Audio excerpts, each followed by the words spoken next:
Getting feedback is probably equally, if not sometimes more difficult than giving it. And I'll tell you why. Because first of all, there's a power dynamic that goes on in feedback sessions, in most feedback sessions. What is that dynamic? It is that as a manager and someone who works for them. Being aware of this power dynamic is really important in the process of giving and getting feedback. Many times we are not aware of how powerful we are.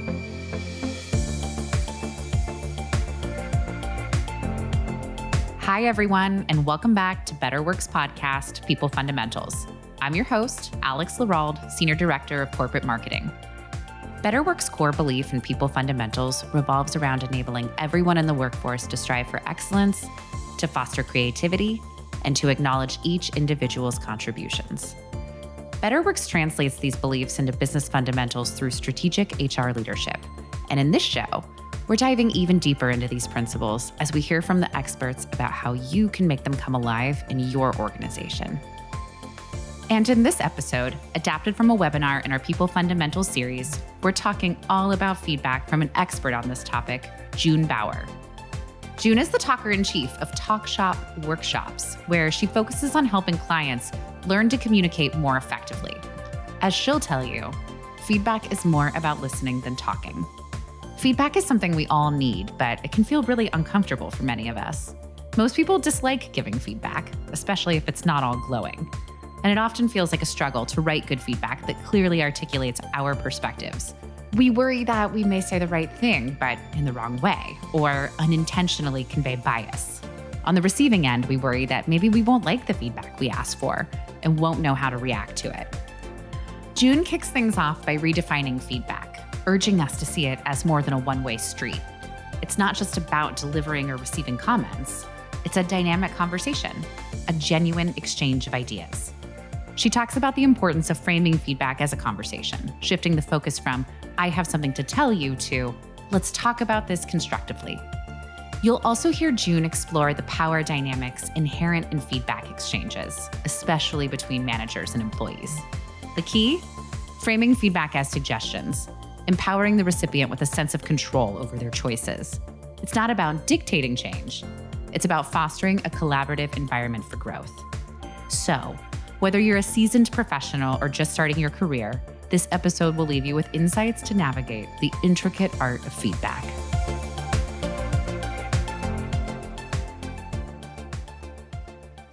In the realm of feedback, it's not just about giving or receiving information. It's about engaging in a meaningful conversation. June begins by discussing the essence of constructive feedback. She elaborates on how framing feedback as a dialogue, where we first seek permission and then align it with an individual's goals, can make it a far more effective endeavor. I thought a good way to approach this is to talk about what feedback should be and what feedback really shouldn't be. When I think about feedback, what I think about is having a conversation. Whether we're giving it or we're getting it, we tend to think about feedback as something that we're going to give or we're going to receive. But really good feedback is about having a back and forth discussion. It's about reaching an understanding. When you give or get feedback, it needs to be a give and take, and it really should be about how well you listen as well as what you say. And if you are giving the feedback, you want to structure it not as I have some feedback to give you, but rather let's talk about this and let's talk about this in a way that is constructive. So it starts with what feedback is. It is a conversation. I also believe feedback needs to be given with permission. In other words, if you say to someone, I have feedback and I'm going to tell it to you, it's much less effective than asking somebody, hey, I had some thoughts about what you might be able to do to help you be even more effective. Would you like to hear what I'm thinking? If you ask someone, would you like it? They're going to feel very differently when they get it than if you say, I have something to tell you. I need to get it off my chest, right? The other thing that feedback is about giving people your perspective, but relative to where they're coming from. And what I mean specifically is relative to their goals and ambitions. If you can frame feedback as something that's going to help them get what they want, it becomes less anxiety provoking and more helpful. It's like you understand what I want, you understand where I want to go, and you're helping me to get where I want to go versus I don't like the way you give feedback. I don't like the way you are a team player. I don't like, whatever you're not liking about the person, or frame it around the person you're speaking to and what they care about. It's all about helping people understand how what you're telling them can help them reach the goals that they have or their career aspirations. Great feedback can even inspire us to rethink how we think about feedback itself. June recalls a pivotal experience early on in her career at Apple that had this impact on her. Feedback needs to be timely. I remember my first big job was at Apple Computer in 1981, many years ago. It was amazing. And there were very few people in the company. It was a little company, like 200 people or so.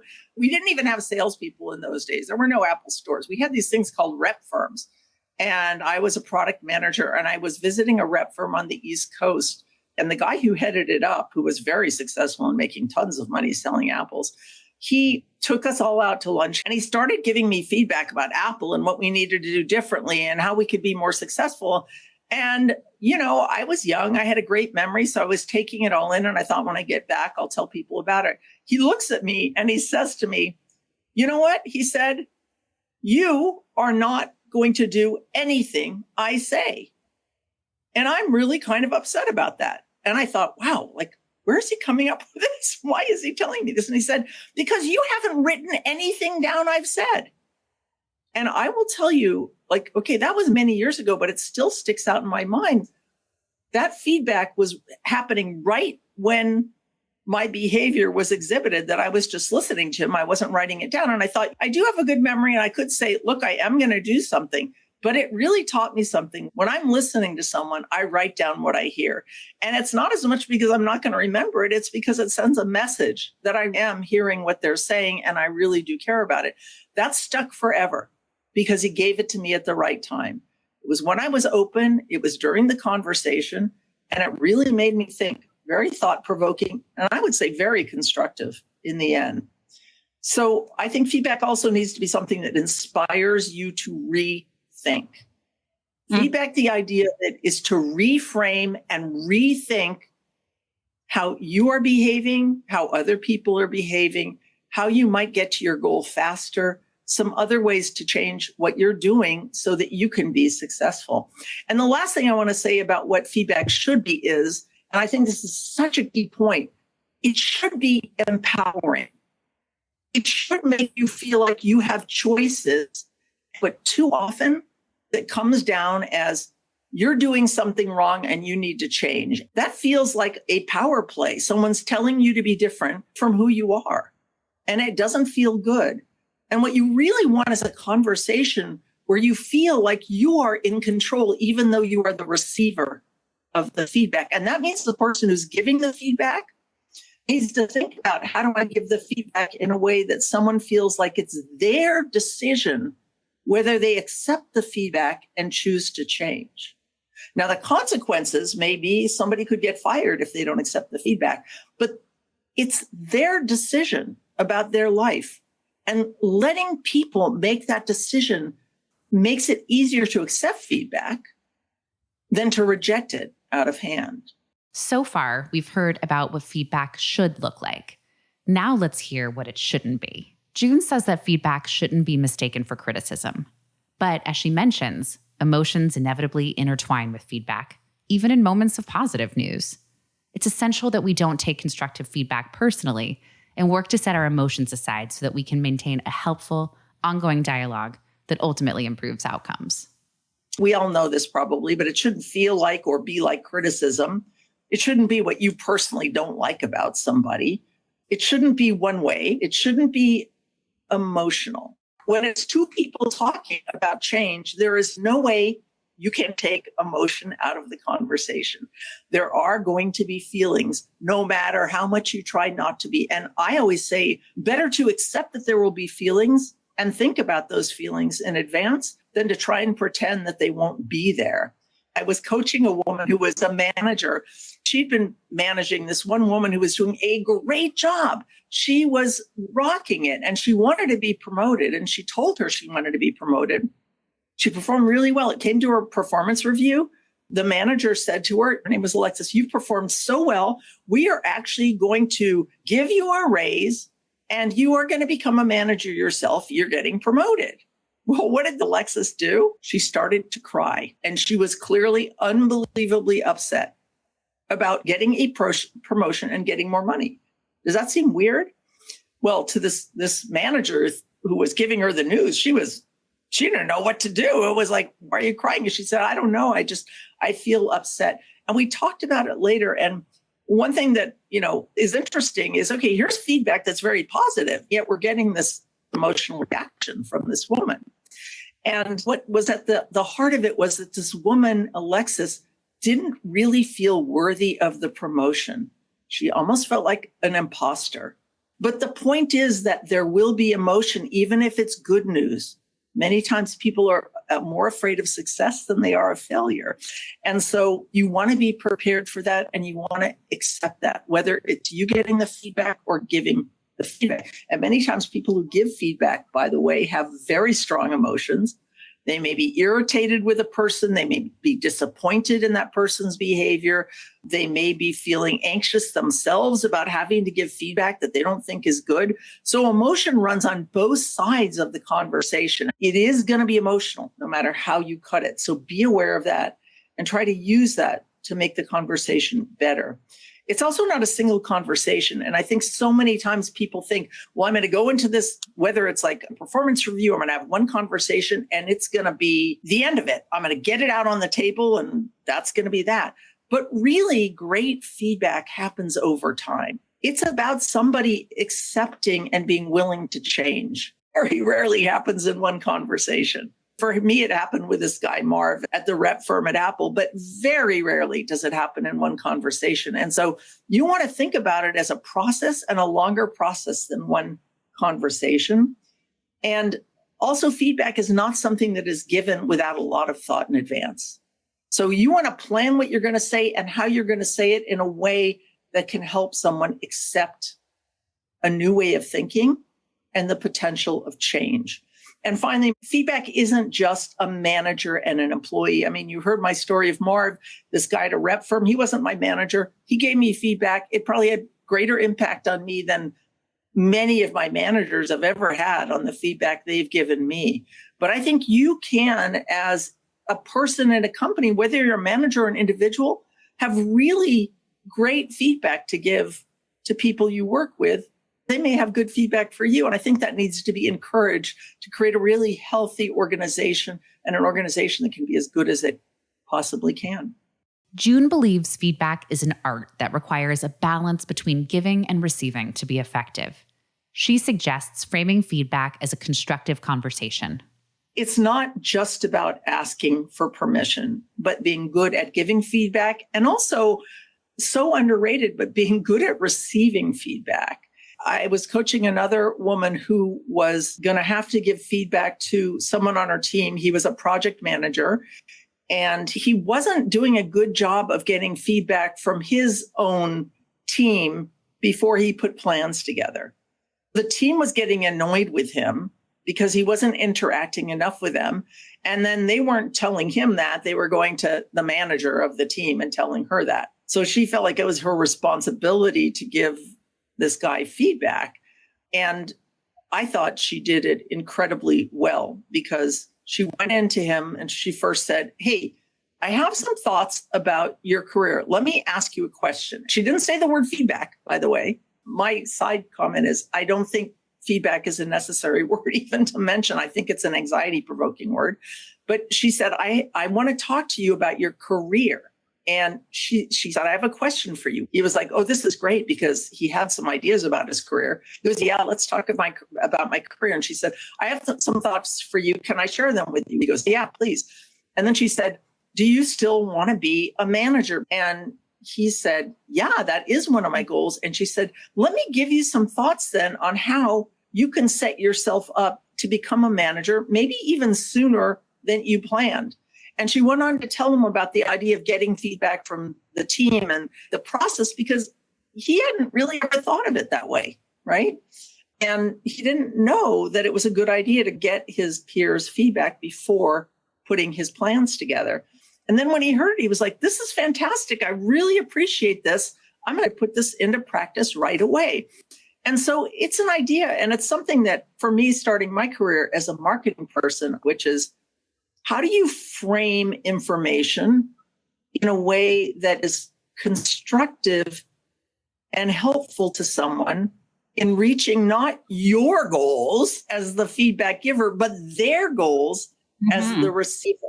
And this is why I say feedback is something you want to think not just about what the feedback is you want to give, but how do you give that feedback in a way that it will be most likely the person you're giving it to wants to think about changing. Because most of us hate change. We do not like to change under any circumstances. There's a few outliers. But if you went to someone and said, you need to change, they're going to be like, forget it. No, I don't want to change. I'm doing it fine. And you don't know what you're talking about. And I know I've been one of the people when I've gotten feedback to say that, and I've regretted it. It's not a good idea to handle a conversation that way. If you do not choose to frame that and think about how you do that for this particular person, and if you do not make it a conversation, you're going to probably not achieve your goal of having someone use the feedback. You'll achieve the goal of having gotten the feedback out there, but will the person really change? Probably not. June says there are nuances behind giving feedback in performance reviews. Here, timing is one of the fundamental aspects of effective feedback. A well-timed feedback conversation can lead to profound personal and professional transformation. You know, it's fine to give feedback in a performance review, but it's not fine to not give feedback pretty much all of the time. So in other words, a performance review is just one potential place to give feedback. But if you are only saving it for the performance review, you're not going to achieve the goal of getting somebody to change, most likely, for a couple of reasons. The first one is that if you've saved it all, it becomes too divorced from whatever behavior you've been seeing. And that's hard for somebody. And it becomes a single conversation. And single conversations don't usually achieve feedback. A single, very charged conversation where a lot of emotion has been saved up by, especially by the giver of the feedback, who's probably seen this going on for a while, makes you as a giver not as effective. Also, if you've been saving up what you've been seeing over a year and then you give it to somebody in a single feedback session, they're going to get hit by a tsunami of stuff that's not going to feel good at all. My advice is that you need to give feedback more than just at a performance review. You need to give it often, and it shouldn't always be a boss and a employee who are giving and getting feedback. It can be many different variations. But what I would say is, what I don't agree with is that you should give feedback right after you've seen something happen. Because again, what we're trying to do is create change in a person. And many times if you give feedback right after something happens, that person might not be ready to hear it. It may have been disturbing for that person, whatever happened. What you want to do if you want people to change is give them feedback when they're going to most likely be open to it. Now, it could be right after something happened, and maybe they're in a good mood and they're open, but usually it's not. And usually what I try to do when I give feedback is to look for an opening. I know what I want to say. I've been thinking about how I want to frame it and position it. Maybe it's not even about giving and getting feedback. It's just about like, let's talk about this or that. And then we're having a really good conversation. And I might say, hey, I had some thoughts about your career. And I will work it into a good conversation that we're having because I know that person is ready to hear the feedback. I did that once with a guy who worked for me. He'd worked for me for a while. And what I'd noticed about him was that he was always holding himself back from ultimately being very successful. And we were having a conversation about what we needed to do. And then I said, hey, I want to talk to you about your career for a minute. Do you want to talk about it right now? Does that feel good to you? He's like, yeah, let's talk about it. And I gave him this feedback, which was very deep. it wasn't negative per se, but it was asking him to think about changing, but not in a superficial way, in a deep way. And I remember him being fairly stunned about the conversation. Years later, he has come back to me and said, the conversation we had really changed my life. And so when you catch someone at a point when they're ready to hear is the time that feedback's going to be accepted. And so it's kind of irrelevant if it's right after the thing that happened or, a few weeks later. What's relevant is that person ready to be open and hear it? As we explore the dynamics of feedback, it's important to remember the power balance inherent in these conversations, especially between managers and employees. Recognizing this, managers should strive to frame feedback as suggestions, empowering recipients with a sense of control over their choices. Whether giving or receiving feedback, acknowledging and respecting this agency can transform the exchange into a collaborative dialogue, fostering an environment conducive to growth. I encourage you to think about your experiences getting feedback as you plan how you're going to talk to somebody. Because getting feedback is probably equally, if not sometimes more difficult than giving it. And I'll tell you why. Because first of all, there's a power dynamic that goes on in feedback sessions, in most feedback sessions. What is that dynamic? It is that as a manager and someone who works for them. Being aware of this power dynamic is really important in the process of giving and getting feedback. Many times we are not aware of how powerful we are. Going into a conversation and realizing if you are the boss, that you are going to come across a lot stronger no matter how you try, because you are that person's boss, right? A lot of times when I go into a session with someone and I'm going to talk about some ideas that might require them to change, notice I'm not using the word feedback, but might require them to change. If they want to take the feedback, I make sure that the person I'm talking to knows that these are suggestions and ideas and not you have tos. And I think because of this power dynamic, you need to get the best response and have people be willing to change. They need to feel a sense of control and they need to feel a sense of empowerment. And too often what I see going on is somebody telling them, this doesn't work, and it would be better if you did it this way, and it would be better if you did it that way. And all of a sudden to the employee, it starts to feel like they are losing their power and their sense of control. And when you feel like you're losing your power and sense of control, you become less apt to be open to change. It actually makes you shut down. And so if you can go into these conversations, not being so like, I've got it all planned out. You're not doing this right. You're not doing that right. Or, you should do it this way, or this is how it's done. All of a sudden you're playing the power dynamic in a way that isn't going to help you. The same is true if you're getting the feedback. What you need to understand as a receiver of feedback is your boss is giving you thoughts that you ultimately can choose to take or not.